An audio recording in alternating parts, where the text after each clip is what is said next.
Licet, anche i saluti di tutto il Dipartimento, a partire da quelli del co-direttore, il professor Francesco Azzeni. Devo dire che effettivamente il rettore avrebbe voluto essere presente, ci avrebbe tenuto davvero molto, perché ha seguito con grande interesse e grande partecipazione, con la sua solita capacità di straordinaria prospettiva in visione futura, lo sviluppo di questo progetto. Il progetto è davvero di grande importanza e di grande intelligenza, perché rappresenta una declinazione nell'ambito del nostro Ateneo, del nostro Dipartimento, di quella strategica ibridazione di conoscenze umanistiche e conoscenze informatico-tecnologiche che sta aprendo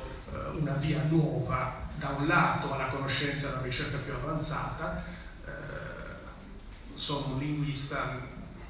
per quel poco che posso servirmi di un certo tipo di strumentazione, oggi so bene che l'analisi non viene più effettuata, viene effettuata qualche tempo fa su campionature intuitive, la ricerca del buon esempio che illustra un fenomeno nella sua evidenzialità, ma attraverso la copertura statistica della multiforme varietà dei casi, ciò che è possibile soltanto attraverso l'utilizzo di database estesi e quindi di una profonda digitalizzazione non solo dei dati ma anche degli strumenti di query e ricerca. E dall'altro lato una straordinaria prospettiva nella dimensione del mondo del lavoro, perché gli umanisti digitali diventano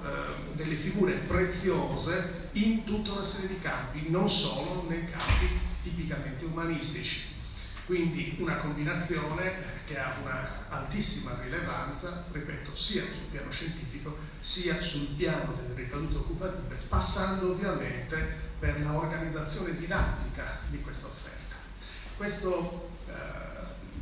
portale, se così possiamo chiamarlo, è un'idea davvero di grande spessore, organizzato davvero molto bene,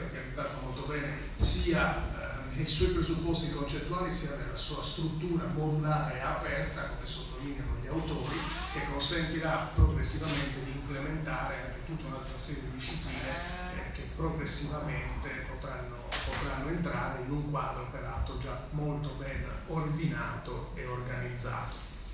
Quindi a fianco